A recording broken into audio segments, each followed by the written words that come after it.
Schools are supposed to be safe. Places where kids laugh, argue, scrape their knees on the playground, and grow up with stories that follow them for life. But across Britain there are schools where the stories never ended. Their lessons were written in tragedy. Their halls echo with voices that shouldn't be there.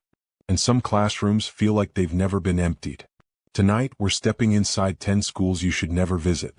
From the elite boarding houses that raised kings and prime ministers, to crumbling prep schools left to rot in the countryside, each of them carries a history soaked in whispers, superstition, and sightings that make even grown men refuse to walk their halls after dark. You'll hear of the Grey Lady of Eton, drifting silently across cloisters where students swear the air turns icy. You'll hear about the phantom drummer at Harrow, who beats out a warning only the unlucky can hear. Stonyhurst, where a chapel candle lights itself long after the church is empty. And Fettes, in Edinburgh, where music plays from locked rooms and a figure is seen beneath the clock tower waiting. These are not simple campfire tales. They are accounts passed down by teachers, priests, students, even caretakers who refuse to work a night shift again. They've been noted in archives, whispered in dormitories, and laughed off, until someone else swore they saw the same thing. And we're only beginning. By the end of tonight, you'll understand why these schools remain shrouded in fear. Why locals avoid their gates once the sun goes down. And why the dead, it seems, still have lessons to teach. So lock your doors, keep the lights low, and listen closely. The bell has already rung. Class is in session. UK's scariest school number 1, Eton College, Windsor, Berkshire. They call her the Grey Lady. She doesn't scream. She doesn't lunge. She doesn't even speak. She simply drifts, slow and silent, through the ancient cloisters of Eton College, and those who've seen her say that's far worse. Eton isn't just any school. Founded by King Henry VI in 1440, it has shaped kings, prime ministers, and the richest bloodlines in Britain. But behind its proud traditions and polished uniforms is a history soaked in old grief. Its chapel has held centuries of funerals. Its dormitories have been silent witnesses to accidents, tragedies, and the quiet despair of boys far from home. And through all of that, one ghost story has refused to die. The Grey Lady is said to be the spirit of Jane Shore, the infamous mistress of King Edward IV. She was condemned in the late 1400s, humiliated, forced to walk barefoot through the streets of London. Some believe her sorrow seeped into the stones of Eton, the very school founded by the king's dynasty, binding her here in a loop she cannot escape. Students speak of late nights in the library, where a sudden drop in temperature creeps along the neck like frost. Books fall from the shelves without warning. Pages flip as though an invisible hand is reading alongside them. And always at the edge of vision, a figure in gray, a woman whose eyes don't blink. One scholar wrote of hearing breathing close, steady breathing while he studied alone, though no one else was in the building. Another claimed he caught sight of her reflection in the chapel's stained glass window, though the aisle was completely empty. Caretakers whisper about her too. There are corridors they will not cross alone, and locked doors they don't like to open after nightfall. They say she favors the cloisters. Long, cold passageways, where the moonlight cuts thin strips of silver across the stone floor. Walk them at midnight, and you may hear the echo of her gown dragging across the ground. Some boys dared each other to wait there to catch her passing. Not all of them lasted. They fled before the hour struck, shaken by the weight of silence and by the certainty that someone unseen had just passed behind them. Is it just a story to keep young minds restless? Or has the Grey Lady truly walked Eton for more than 500 years, searching for a redemption she will never find? No one can say for certain. But if you find yourself wandering past the chapel at night, when the last bell has long since rung, don't look too closely into the shadows. She has a way of staring back. Number 2, Harrow School, London. From Windsor's cloisters to the high ridges of London, we move to Harrow Hill, a place where privilege and prestige meet a darkness that refuses to be buried. Harrow School, founded in 1572, is one of Britain's crown jewels of education. The world knows it for its uniforms, its traditions, its famous alumni. But when the city below sleeps, Harrow keeps a different rhythm. The halls beat to the sound of a drum no living hand is playing. Generations of boys speak of it. Late at night, just as the last footsteps fade, the sound begins. Hollow, measured, impossible to mistake. The phantom drummer. Steady beats echo down stairwells, along corridors, sometimes right outside dormitory doors. And every time someone dares to open the door, the noise stops, leaving only silence. But the drummer is only part of Harrow's legend. There are whispers that travel these walls, voices calling names in the darkness. One student swore he heard his own name whispered from inches away, sharp and urgent, though everyone around him was fast asleep. Others tell of seeing a shadow pacing the headmaster's tower, long after the school was locked, the windows glowing faint with moonlight. When caretakers checked, there was nothing, no one, only the echo of a man who once ruled the school and never left. Maybe it's creaking wood. Maybe it's restless imagination. But when hundreds of boys across decades claim to have heard the same drumbeat, the same voices, the same phantom presence, doubt begins to crack. Harrow holds its order by day. At night it belongs to the unseen. So if you ever find yourself on Harrow Hill after dark, when the air is still and the lamps are out, listen closely. That rhythm you hear behind you might not be your own footsteps. But if you thought a phantom drummer was unnerving, wait until you hear about the school where the dead don't just walk the corridors, they kneel beside you in prayer. Number 3. Stonyhurst College, Lancashire. If Harrow leaves you with the echo of a drum in your ears, then Stonyhurst will leave you staring over your shoulder, because here, it isn't just the halls that watch you. It's the chapel. It's the shadows that bend when they shouldn't. Stonyhurst College in Lancashire, a Jesuit school with roots stretching back to the late 16th century, has been called one of the most atmospheric schools in Britain. Its buildings are grand, its grounds sprawling, its history thick with devotion and discipline. But beneath that devotion lingers something no priest, no scholar, no caretaker has ever been able to cleanse. Students whisper of a figure that kneels in prayer long after the chapel should be empty. They call it the shadow in the chapel. Witnesses describe slipping in to pray late at night, or passing the old pews during early morning silence.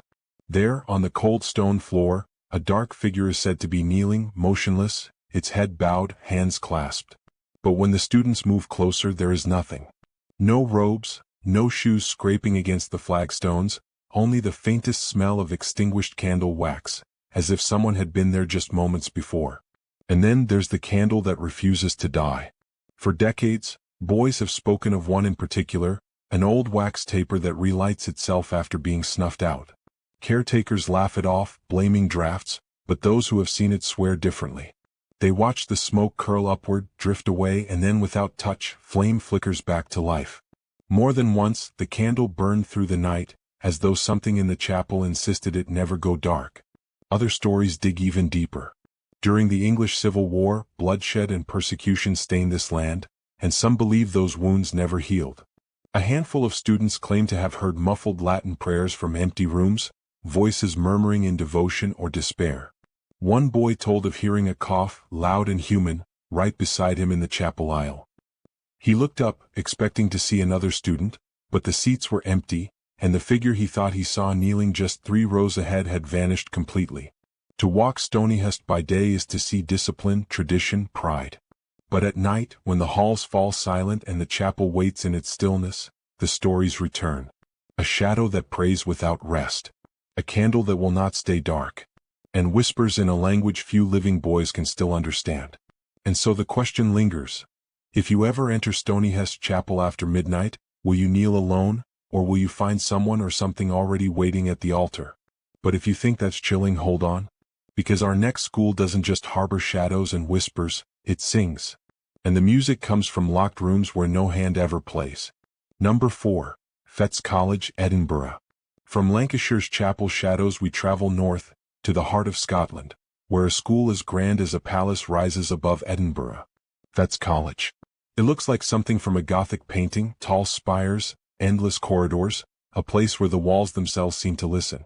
But beauty often hides what people don't speak of. And at Fettes, silence is only broken by the sound of music that shouldn't exist. Students have long whispered about the music rooms. Locked tight after hours, they are supposed to be empty. Yet time and again, late at night, faint melodies drift into the hallways. A violin playing slow, mournful notes. A piano striking chords in perfect sequence.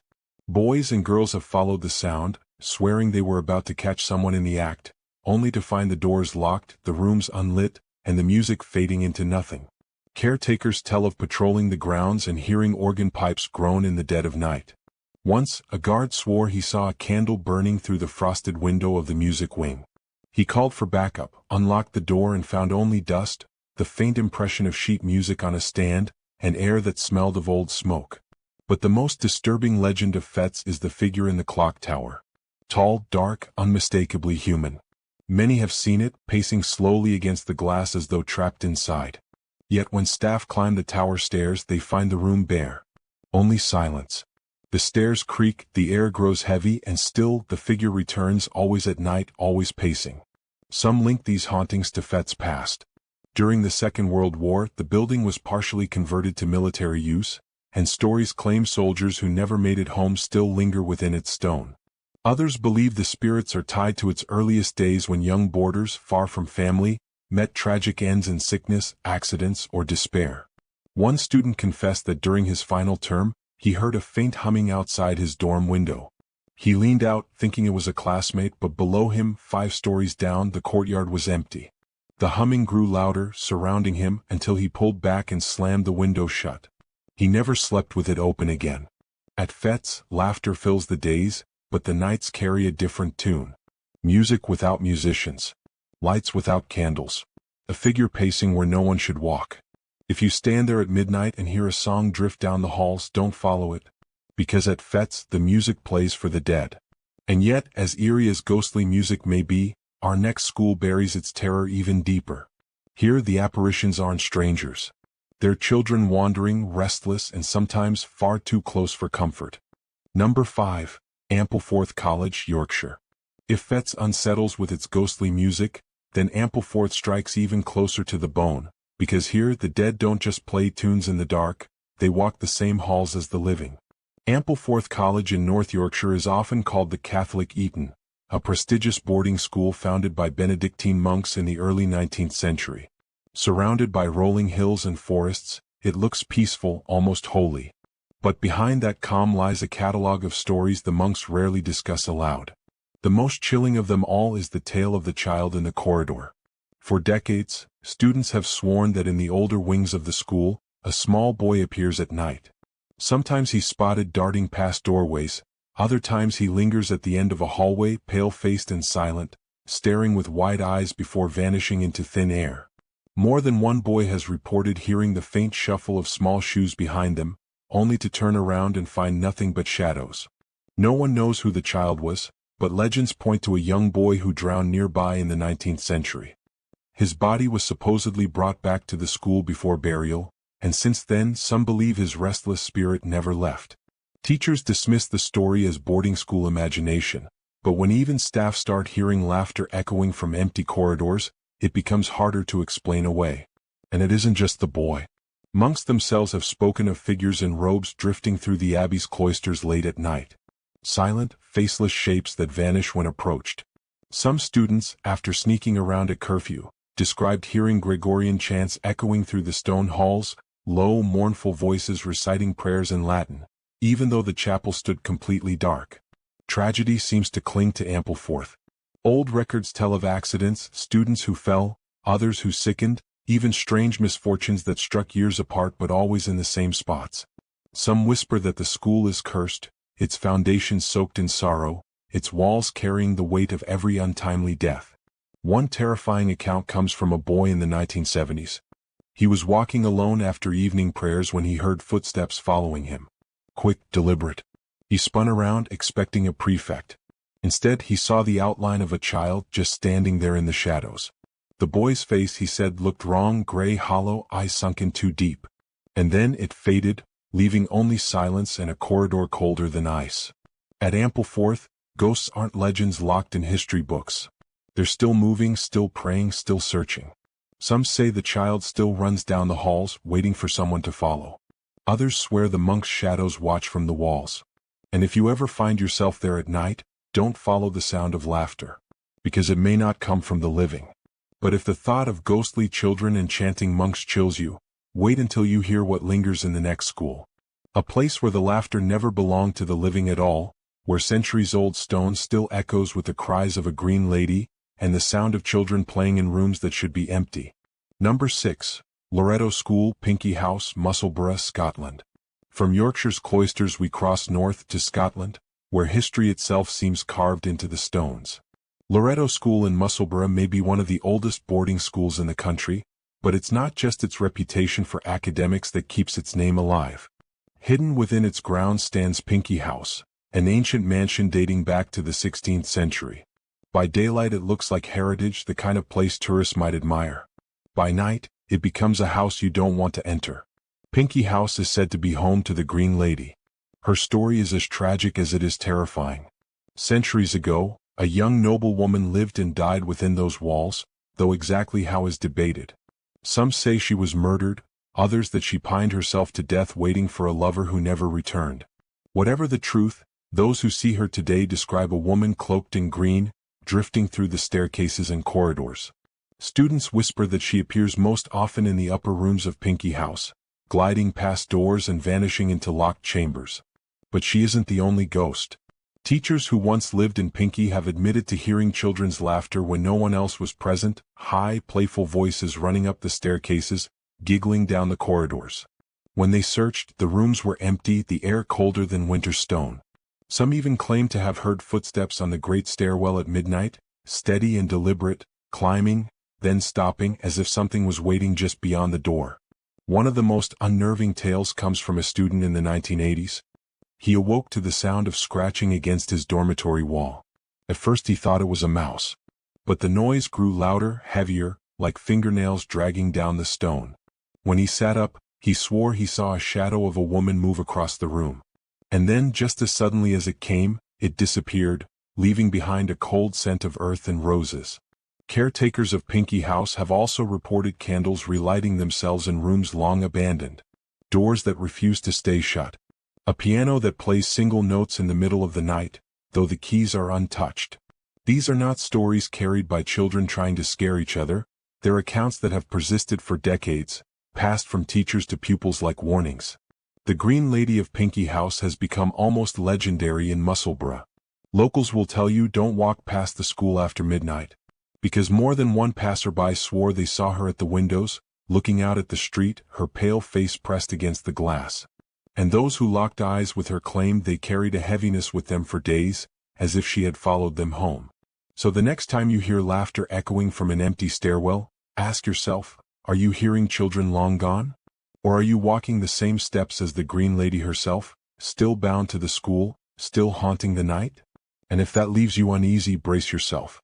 Because the next school's hauntings strike in places meant for worship and sleep, chapels that echo with cries, and dormitories where not everyone in the room is alive. Number 7. Rugby School, Warwickshire. From the haunted stairwells of Musselburgh, we descend to the Midlands, to a school that helped shape England's sporting legacy but carries with it stories far more chilling than any game. Rugby School in Warwickshire is world famous as the birthplace of rugby football. But ask anyone who's walked its grounds at night, and they'll tell you it's also a place where the past refuses to rest. The first whispers come from the dormitories. Long after lights out, when the boys are meant to be asleep, students speak of footsteps moving slowly down the aisles, pausing by each bed. At first they assume it's a teacher checking in. But when they open their eyes, there's no one there, only the lingering sense that something has stood over them, watching.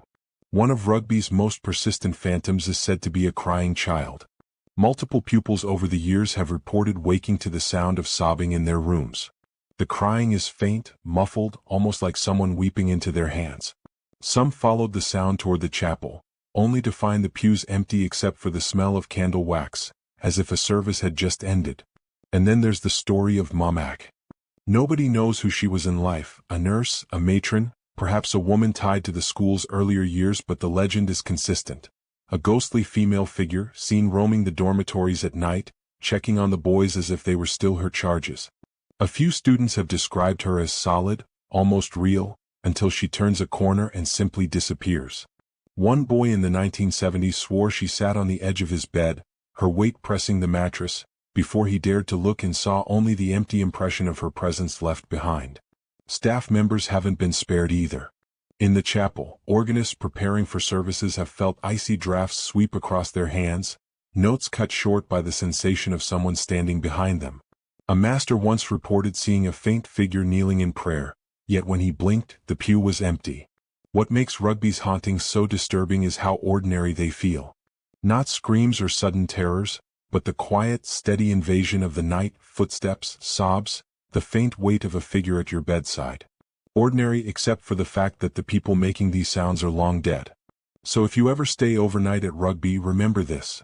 When you hear someone moving through the dormitory, when you feel a presence in the chapel, don't be so quick to call it imagination. Because here the ghosts are patient. They don't need to frighten you all at once. They can wait. And if you thought bedtime was unsettling here, the next school will take you deeper into dread. Its corridors twist like a labyrinth, its stairways echo with phantom footsteps, and students swear the very walls themselves feel wrong. Number 8, Ashdown House, East Sussex. We leave Rugby behind, but the footsteps don't stop. They follow us southeast into the woods of East Sussex, where a grand country house once opened its doors to children. Ashdown House. For decades it served as a prep school, grooming boys for Britain's elite institutions. But the students whispered a different curriculum at night, one written in shadows, footsteps, and dread. The house itself is old, its corridors narrow and winding, its staircases oddly steep, as though the builders wanted to keep secrets hidden in the design. Pupils claimed they could never quite learn the layout because rooms felt like they shifted. A hallway you thought led to class would twist, stretch, and suddenly you were alone. One of Ashdown's most repeated legends is of the phantom footsteps. Boys lying awake after lights out reported hearing heavy boots pacing outside their dormitory doors. Not the light tread of a fellow student, these were slow, deliberate, adult footsteps, stopping just long enough outside the door to make every boy hold his breath. And then, just when courage flickered, the steps would move on but never fade. Always circling. Always coming back. Teachers, too, reported strange occurrences. Doors would slam shut with no draft. Windows rattled though the night was still.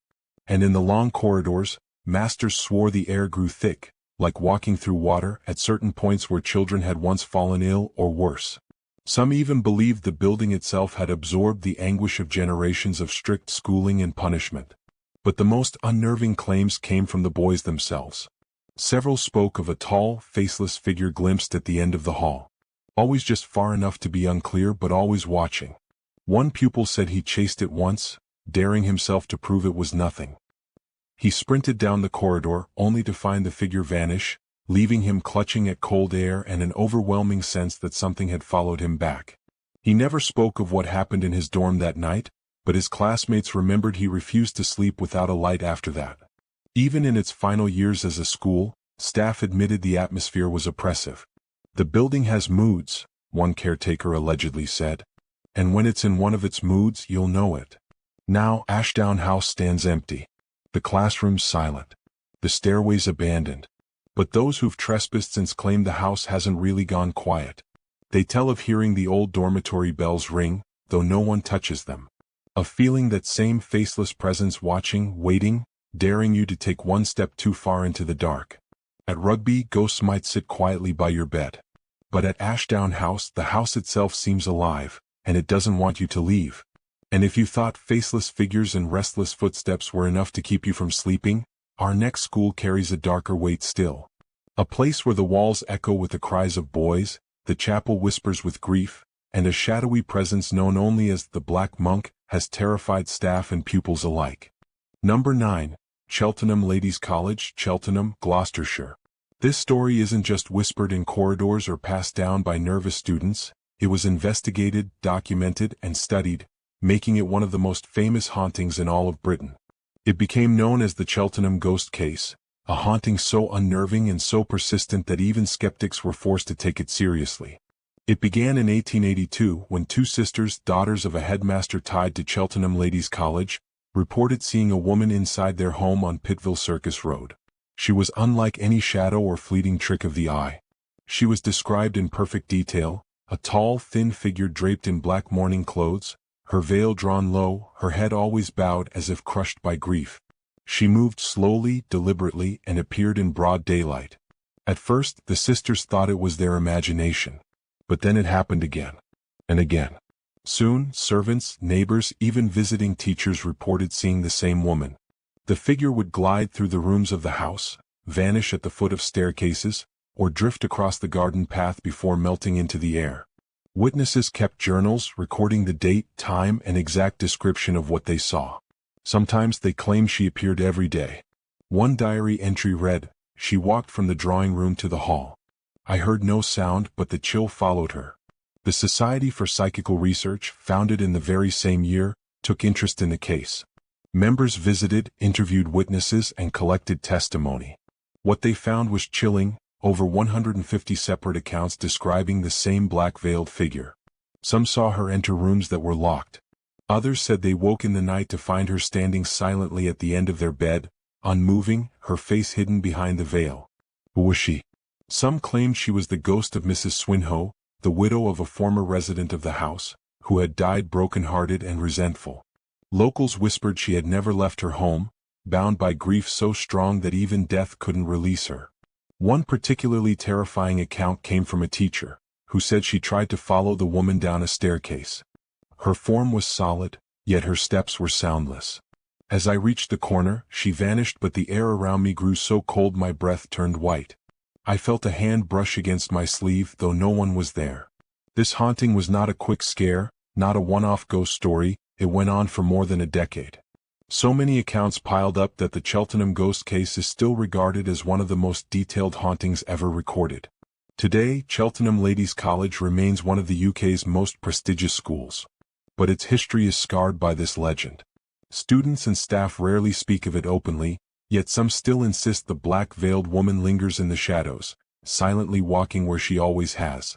And if you ever find yourself wandering near those old buildings after dark, don't be surprised if you feel the icy brush of air behind you, as though someone unseen is walking just a few steps too close. And if you think that was unsettling, hold on. Because the final school on this list is the most infamous of them all. Its legends are older, its hauntings more layered, and its halls filled with centuries of restless spirits. Oxford. A city of scholars and of ghosts. Number 10, Oxford Colleges, Oxford, England. Oxford is a city built on knowledge, tradition, and prestige. For nearly 9 centuries, its colleges have educated kings, poets, scientists, and prime ministers. But with such long and storied history comes something darker, a weight of blood, betrayal, tragedy, and death. Behind the stone walls and under the spires that pierce the night sky, the city is alive with whispers. Many say Oxford is not just Britain's most prestigious seat of learning, it is also one of its most haunted. Let's begin with Christ Church College, one of the largest and most famous of them all. Students here talk about the ghost of King Charles I himself, who lived at Christ Church during the English Civil War in the 1640s. They say his presence lingers, pacing the halls he once used as his court. But the darker tale belongs to the bell tower.